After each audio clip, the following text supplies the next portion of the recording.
فضائل ذکر۔ معزز سامعین کرام، آج کی ویڈیو میں آپ لوگوں کے ساتھ ایک حدیث پاک شیئر کرنے والا ہوں۔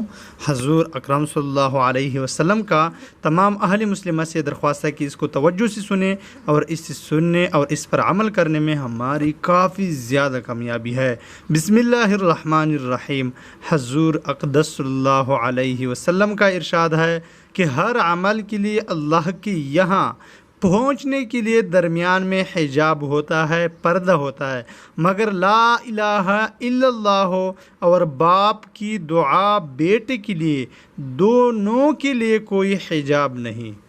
معزز سامعین کرام، فائدے میں لکھا ہے پردہ نہ ہونے کا مطلب، حجاب نہ ہونے کا مطلب یہ ہے کہ ان چیزوں کے قبول ہونے میں ذرا سی بھی دیر نہیں لگتی، اور امور کے درمیان میں قبول تک اور بھی واسطے حائل ہوتے ہیں، لیکن یہ چیزیں براہ راست برگاہ الہی تک فوراً پہنچتی ہے۔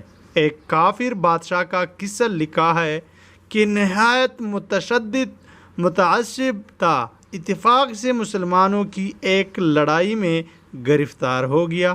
چونکہ مسلمانوں کو اس سے تکلیفیں بہت پہنچی تھی، اس لیے انتقام کا جوش ان میں بہت تھا۔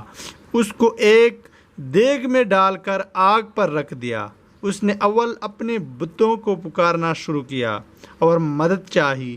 جب کچھ بن پڑا تو وہی مسلمان ہوا اور لا الہ الا اللہ کا ورد شروع کیا، لگاتار پڑھ رہا تھا، اور ایسی حالت میں جس خلوص اور جوش سے پڑھا جا سکتا ہے، ظاہر ہے فوراً اللہ تعالیٰ شانہ کی طرف سے مدد ہوئی، اور اس زور سے بارش ہوئی کہ وہ ساری آگ بھی بجھ گئی۔ اس زور سے بارش ہوئی کہ وہ ساری آگ بھی بجھ گئی اور دیگ ٹھنڈی ہوئی۔ اس کے بعد زور سے اندھلی چلی، کلمہ طیبہ پڑھ رہا تھا،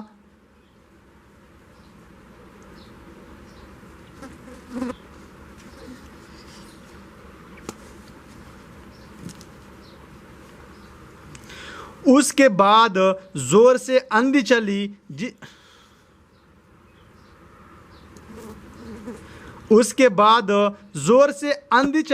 جس سے وہ دیگ اڑی اور دور کسی شہر میں جہاں سب ہی کافر تھے جا کر گری۔ یہ شخص لگاتار کلمہ طیبہ پڑھ رہا تھا۔ لوگ اس کے گرد جمع ہو گئے اور عجوبہ دیکھ کر متحیر تھے۔ اس سے حال دریافت کیا، اس نے اپنی سرگزشت سنائی، جس سے وہ لوگ بھی مسلمان ہو گئے۔ معزز سامعین کرام، کلمہ طیبہ کی کافی زیادہ فوائد ہے، اور کلمہ طیبہ ہر وقت پڑھنا چاہیے، اور خاص کر اب روزے کا مہینہ ہے اور اس میں کافی زیادہ کلمہ طیبہ پڑھنا چاہیے۔ اور مسلمان ہم اس کلمے کو پڑھنے کے لیے آئے ہیں، لیکن اگر ہم سوچ کریں کہ اب ہم دن میں کلمہ طیبہ کتنے بار پڑھتے ہیں، کم از کم دن میں 100 مرتبہ تو لا الہ الا اللہ پڑھنا چاہیے۔ وآخر دعوانا ان الحمدللہ رب العالمین۔